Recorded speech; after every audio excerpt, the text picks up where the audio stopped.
Residents call for reform in security architecture of Rivers State. Senate condemns Southeast sit-at-home, asks federal government to extradite Simon Ekpa. On the foreign scene, Niger TUC has formally called for industrial arch expectations. TUC also recognized the fact that government has been ambushing the labor by jettisoning and abandoning the process to get the committees to work and come up with recommendations as already has agreed in the MOU that was signed, and frowned very seriously at that. Now, Mr. Onyefuru, however, had this to say when asked if members of TUC will join the NLC on its nationwide strike on the 2nd of August. TUC and NLC work together and they're in consonance and in agreement with those statements from the labor centers, and we will collaborate and partner together to ensure that Nigerians are not subjected to further sufferings as a result of the draconian and very, very unprofessional policies that the government has continued to reel out. So TUC and NLC will do everything possible to jointly continue to protect the interests of our members as right and interests of Nigerians as interest. Meanwhile, the Nigerian Labour Congress will hold a state executive meeting tomorrow to decide on joining the strike action called by its national body.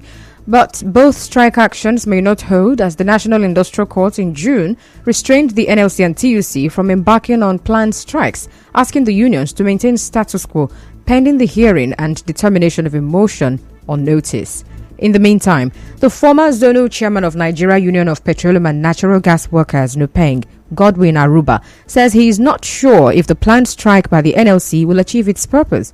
Mr. Aruba said this in an interview with correspondent Soibi Oruwari. He said Nigerians have lost confidence in the NLC. I, as a person, do not believe that action will even take place. That's the truth. I don't have confidence in the ability of Labour to drive this through because they have said it 2 times, this is the 3rd time, and nothing has happened. But I believe that they should find the courage. Otherwise, their name is at stake. This is because the truth of the matter is that as we speak today, the only pressure group that we can find is the Labour movement. But they've not been able to live up to the expectations lately. But let's believe that this time they will be able to, put their ass together.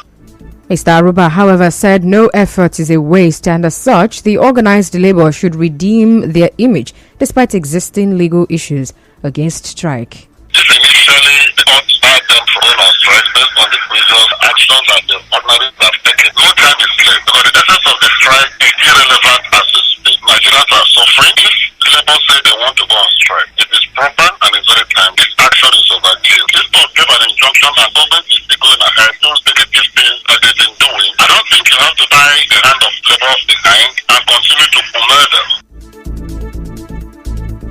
In a related development, some residents of Port Harcourt are feeling helpless over the continued economic hardship caused by the petrol subsidy removal.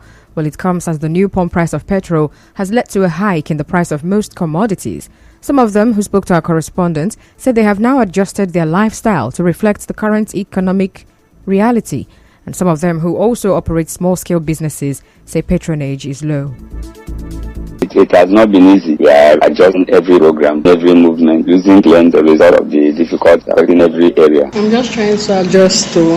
Before now, I always turn on my generator every day. But now, I can't remember the last time I did. We are just adjusting now. There's no hope again for the first come down. We don't have any choice now because they've increased the fuel price. Our businesses cannot stay one place. So because we have to just push anyhow it is. How will we do? Everybody just trying to manage it ourselves. There's nothing much we can do, and we are just trying to make sure that everything is going smoothly. Because if not that, we won't breathe. They say we should breathe. We are not breathing. I just have to plead with our leaders. They can still make this fuel come out if they want.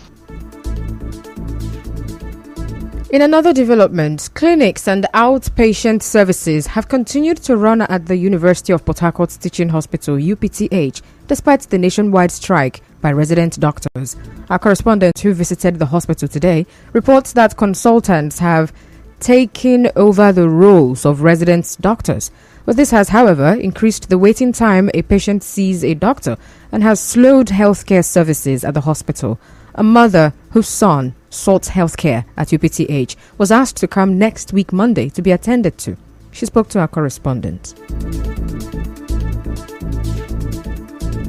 We are here yesterday for my son. Then they say we should come here by 8:30 this morning today. Then as we come, they say I should show that my father, for them to attend to him. One doctor say there is a strike. They say yes, there is a strike. I beg, my son case is somehow is paining him. He say no, they cannot see them. If they mistakenly see them walking to us, they will collected 100,000 for their hand. I feel bad. I'm not happy because last night my son no sleep. Well, earlier, President of NARD at UPTH, Noah Ibe Author, said promises by the House of Representatives to look into the issues affecting resident doctors said the recent employment at National University of Education was cancelled due to irregularities associated with the process. Well, Governor Fubara said this today when he hosted River State chapter of the National Youth Council of Nigeria, NYCN. He said the government approved the employment of 900 were employed. Well, the state governor said the employment process will be revisited and it will be strictly on the initial approval. In the higher institutions, who are the major people you need? It's the academic staff. In that kind of situation, what do you expect us to do? Because we want to please our people, we swallow it? No, we can't do that now. That is the major reason of that cancellation. We're going to revisit it, and that second process will be strictly on the initial approval, ensuring that the academic staffs are more. Well, Governor Fubara also assured the commitment of his administration towards youth empowerment and development in the state. In other news, the River State House of Assembly ad hoc committee set up to investigate removal and looting of manhole covers and fencing of mesh wires on roads in the state is recommending that scavengers should be issued identification cards to operate in the state. The chairman of the committee and member representing Bonny constituency, Victor Okojumbo, made this known to newsmen shortly after their visits to scrap and metal dealers' yards in Port Harcourt. We also recommend that provision of ID card be given to all scavengers within River State, that they wear reflective vests within River State, that they all have codes from their registrations within their different branches in River State. That's to pin of their cards to blue and white. No scavenger would walk from 6 p.m. daily. No scavengers will walk before 7 a.m. daily.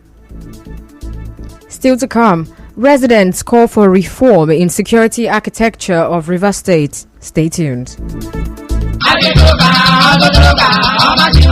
The HA Ethnic Nationality River State Civil Service Port Harcourt happily congratulates His Excellency Sir Siminalayi Fubara, GSSRS, the Executive Governor of River State, and his Deputy, Professor Mrs. Mma Ngo.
Thanks for staying with us. Some residents of Port Harcourt are calling for a reform in the security architecture of River State to check reoccurring incidents of kidnapping and other social vices. Well, their call followed the kidnap of a female journalist, Prisba Wokocha, in Port Harcourt last week. Well, the residents tell our correspondent that synergy among the state government, security agencies and residents will help in curb crime in the state. I thought by now all these things would have been settled out because the season of politics has ended. First priority of government, secure life and property. When it comes to the insecurity in the city, the individuals, they have a whole lot. What is not it's a new administration, so we should look into it and not jump it. President of Nigerian Union of Journalists, South Ridge Okubo, has called on the River State government and the Nigerian police force to intensify efforts in ensuring the unconditional release of Mrs. Wokocha. On behalf of all journalists practicing in the South-South region of the country, I strongly condemn the kidnap of a senior journalist with the Rivers State Broadcasting Wokocha and demand immediate and unconditional release by her abductors. We call Rivers State government to engage the security architecture of the state in this search and rescue mission. Well, as you may know, the captors of Mrs. Wokocha, the director of news at the River State Broadcasting Corporation, were demanding 150 million naira for her release, but have now reduced the ransom to 10 million naira. The Senate today asked the federal government to collaborate with the government of Finland and deport a pro-Biafran agitator, Simon Ekpa, for prosecution. The Senate condemned the Monday sit-at-home in the southeast geopolitical zone, but the upper chamber also resolved to invite the Minister of Foreign Affairs when appointed and relevant stakeholders to carry out thorough investigation as well as bring other sponsors of the act to book. In business, some bakers in Port Harcourt see the offer for many people is further increase in the price of bread. Incentives that can help us remain business. Especially those of us in Port Harcourt, we are not easily linked to the national effort towards SMEs. It has to do with food security. Bread is the most staple food in Nigeria. It goes off the sale of the ship. You are calling for an anarchy. Well, on her part, Ifi Azike, a pastry chef, also says that some bakeries are cutting corners to keep their business afloat as they are not allowed to increase the price of bread until their association approves of it. Well, she wants the government to subsidize the price of flour. Maybe that's what's leading to a lot of substandard products in the market. Those who are doing mass production, but we that deal with oven fresh direct to the customers, we just have to maintain our standard, knowing that we are selling at end users price to whenever price increment is effected. But with regard to cake, that one does not have a control price. You choose what you can afford. Government should please. It's not about saying they want to support, because it's really difficult for we SMEs. And if government can even regularize things from sometime in back. Well, our correspondents gathered a jumbo-sized loaf of bread goes for 1,200 naira and 900 naira, depending on the brand. Well, sliced bread is of different sizes and sold between 550 naira and 900 naira in shops. The price for medium-sized unsliced bread ranges from 250 naira to 700 naira, depending on the size and brand. Also, regular round bread goes for 200 naira and retails between 180 naira and 190 naira, while the smallest loaf of bread is sold between 100 naira and 120 naira.